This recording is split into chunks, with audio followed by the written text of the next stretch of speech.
A defesa da vereadora Raíssa Lacerda também gravou com a nossa equipe. Quem traz os detalhes ao vivo aqui pra gente é o repórter Simon Cavalcante. Boa noite para você, Simon. Oi, linda. Boa noite para você e para todo mundo que está nos assistindo. Olha só, antes a gente ver o que disse a defesa de Raíssa Lacerda, a gente precisa recapitular um pouquinho dessa história para entender por que ela foi solta hoje, né? Ela tinha sido presa no dia 19 de setembro, na segunda fase da Operação Território Livre, mas ontem a gente trouxe aqui no JC, né, que a defesa de Taciana Batista, que foi uma das presas nessa operação, né, tinha entrado com habeas corpus. E aí ela conseguiu reverter a prisão preventiva em medidas cautelares, já que a Justiça Eleitoral teve o entendimento que, como Raíssa Lacerda renunciou, né, à candidatura, à tentativa de reeleição, então não haveria mais risco, né, dessas acusadas de cometerem o crime de aliciamento violento de eleitores. Então, diante desse entendimento, né, a Taciana teve a prisão preventiva convertida em medidas cautelares e aí hoje a juíza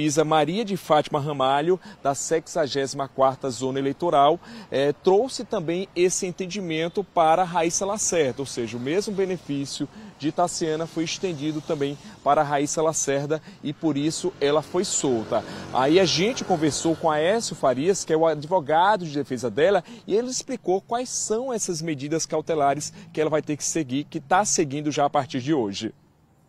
Ela está sob uso de monitoramento eletrônico, sob tornozeleira eletrônica.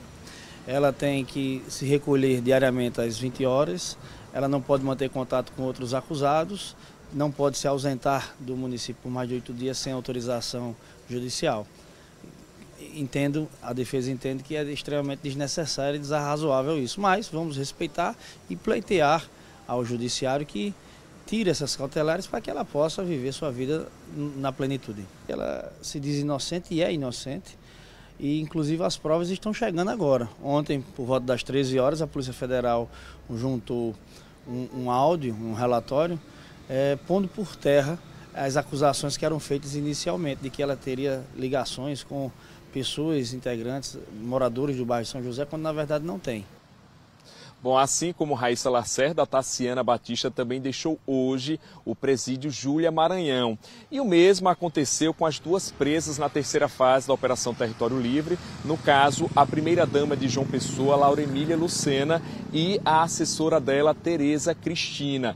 Elas também foram beneficiadas por essa decisão em relação à Taciana. A mesma juíza, né, a doutora Maria de Fátima Ramalho, da 64ª Zona Eleitoral, também trouxe esse entendimento, ou seja, estendeu essas medidas também para essas duas acusadas. E hoje elas conseguiram deixar aí o presídio, mas também dessa forma, né, convertendo a prisão preventiva em medidas cautelares. Basicamente as mesmas regras que a gente acompanhou agora para a Raíssa, também essas regras vão ter que ser cumpridas por Laura Emília e por Tereza. Falando agora um pouco das outras acusadas dessa operação, a gente trouxe ontem no JC que a Poliana Dantas também tinha entrado com habeas corpus, né, pedindo, ela que já segue em prisão domiciliar, tinha pedido nesse habeas corpus para converter também essa prisão domiciliar em medidas cautelares. Mas aí a corte negou esse pedido, alegando que a Poliana também agiria, né,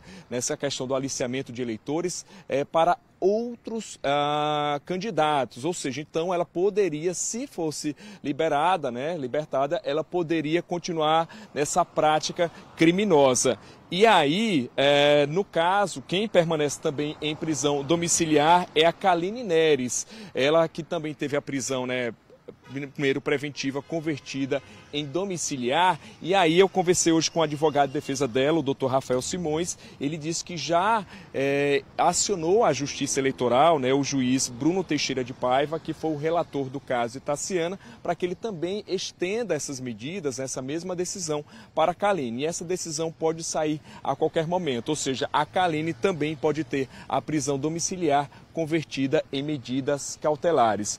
Linda, tendo mais alguma novidade, a gente vai atualizando aqui os nossos telespectadores. Tá com certo, você. Tá bom, Simon. Obrigada, viu, pelas informações. Obrigada aí pela cobertura. Boa noite para você.